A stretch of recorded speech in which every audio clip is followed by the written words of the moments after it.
अस्सलाम वालेकुम। आज के व्लॉग में जानेंगे कलाए सतकरा और अजीम बलोच रहनुमा मीर चाकर आज़म रिंद के हवाले से।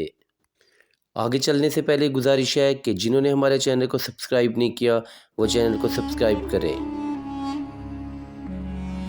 कलाए सतकरा और मीर चाकर आज़म रिंद का मकबरा दरियाए रावी के किनारे वाक़ सतकरा कस्बा पंजाब के ज़िला उकाड़ा की कदीम देहातों में से एक है। सतकरा नाम की ज़बानी रवायात मुख्तलिफ हैं। मुकामी लोगों का मानना है कि सत का मतलब सात और गरा का मतलब घर या ख़ानदान है, और ये वो सात ख़ानदान हैं जो अजीम बलोच रहनुमा चाकर आज़म रिंद के साथ इस इलाके में आए। दूसरी जानिब ज़्यादातर लोगों का ख्याल है कि इस इलाके की 7 बार तामीर नौ की गई, इसलिए इसका नाम सतगरा रखा गया। कुछ मुअर्रिखीन का ख्याल है कि सिकंदर आज़म के कुछ ज़ख्मी सिपाही जिनका तअल्लुक़ मकदूनिया के कदीम कस्बे सटजीरा से था वहाँ मुकीम थे, और उन्होंने इस कदीम कस्बे का नाम सटजीरा रखा जिसे अब सतकरा कहा जाता है। कलाए सतकरा सतकरा गाँव में वाक़ है। लाहौर से 124 किलोमीटर, उकाड़ा से 24 किलोमीटर और रिनाला से 10 किलोमीटर के फासले पर यह गांव वाक़ है। यहाँ 150 से ज़ायद मकानात में तकरीबन 1500 से ज़्यादा लोग आबाद हैं। बलोच कबीले के अजीम रहनुमा मीर चाकर आज़म रिंद जब 1519 में हिजरत करके वस्ती पंजाब आए तो सतगरा में आबाद हुए।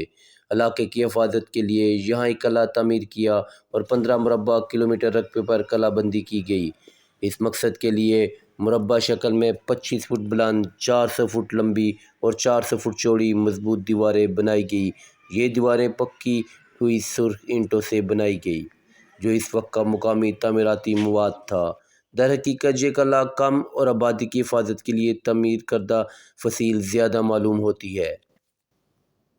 बदकिस्मती से मुकामी लोगों में नाख्वानदगी या विरसे की अहमियत से नावाकफियत की वजह से कलाबंद दीवारें दिन ब दिन खस्ता हाल होती जा रही हैं।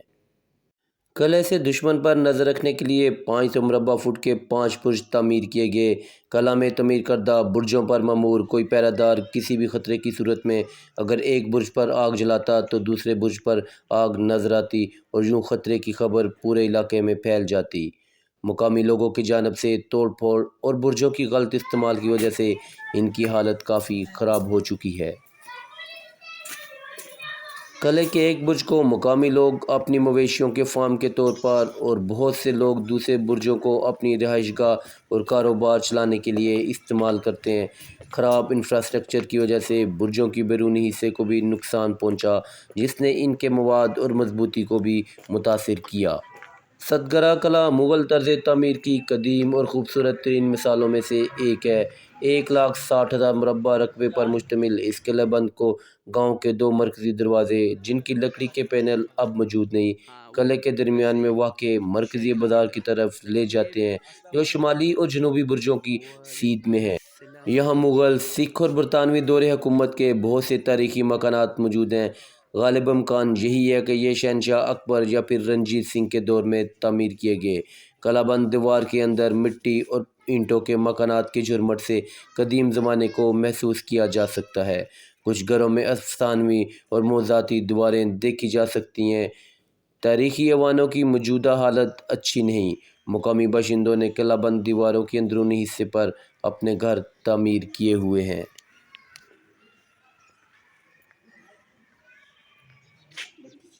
इसी कला में अजीम बलोच रहनुमा मीर चाकर आज़म रिंद का मकबरा भी है।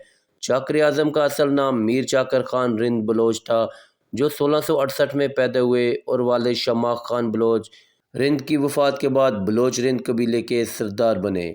मीर चाकर जब 18 साल की उम्र को पहुँचे तो रिंद और लशारी कबाइल के दरमियान 30 साला जंग का आगाज़ हुआ, जिसका अलम मीर चाकर ने खुद संभाला। जंग में रिंद कबीला फतह याब हुआ, मगर जंग के ख़ात्मे पर 1518 में मीर चाकर रिंद बलोचिस्तान से हिजरत करके पंजाब के ओका नामी जंगल मौजूदा उकाड़ा से चंद किलोमीटर के फासले पर आकर आबाद हुए। मीर चाकर रिंद जंगलों में मुग़लों का साथ देते हुए हिंदुस्तान फ़तह करने में मुग़ल बादशाह ज़हीरुद्दीन बाबर का साथ दिया। रिंद की वफ़ात के बाद बलोच रिंद कबीले के सरदार बने। मीर चाकर जब 18 साल की उम्र को पहुँचे तो रिंद और लशारी कबाइल के दरमियान 30 साला जंग का आगाज़ हुआ, जिसका अलम मीर चाकर ने खुद संभाला। جنگ میں رند قبیلہ فتح یاب ہوا، مگر جنگ کے خاتمے پر 1518 میں میر چاکر رند بلوچستان سے ہجرت کر کے پنجاب کے ایک اوکا نامی جنگل موجودہ اوکاڑا سے چند کلومیٹر کے فاصلے پر آ کر آباد ہوئے۔ میر چاکر رند جنگلوں میں مغلوں کا ساتھ دیتے ہوئے ہندوستان فتح کرنے میں مغل بادشاہ ظہیر الدین بابر کا ساتھ دیا۔ 15ویں صدی میں چاکر اعظم کو شیر شاہ سوری نے مشترکہ اتحاد معرکوں کی پیشکش کی، لیکن میر چاکر نے انکار کر دیا اور سوری افواج کے مد مقابل مغل اتحاد کو خوش آمدید کہا۔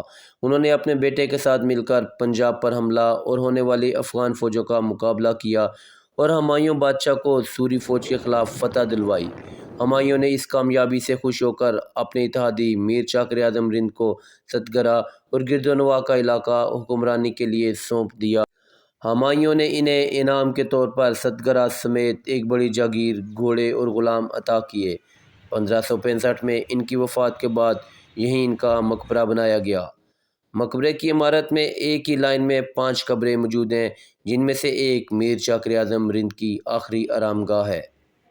چاکر اعظم کے مقبرے کے گرد مغل طرز تعمیر کی کچی دیواریں ہیں اور یہ لاہور میں واقع مقبرہ انارکلی سے مماثل ہے۔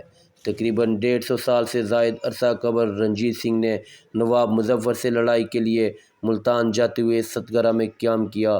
اس دوران رنجیت سنگھ کی فوج نے نہ صرف میر چاکر رند کے مقبرے کی چھت گرا دی بلکہ اس میں بنے نقش و نگار کو بھی خراب کیا۔ اس علاقے میں مسجد، مندر اور گردوارے سمیت دیگر تاریخی یادگاریں بھی موجود ہیں، جو اس بات کی عکاسی کرتی ہیں کہ ستگرہ میں مختلف ثقافتیں اور برادریاں رہتی ہیں۔ تاہم مندر کی حالت سے ظاہر ہے کہ یہاں اب کوئی بھی ہندو برادری موجود نہیں۔ حکومت پنجاب کی طرف سے قلعے کی فصیل اور مقبرے کی بحالی کا کام انجام دے دیا گیا، جس کے بعد اس کی ابتر صورتحال بہت بہتر ہو چکی ہے۔ مزید ایسے تاریخی ولاگز کے لیے ہمارے چینل کو سبسکرائب کریں اور دوستوں سے شیئر کریں۔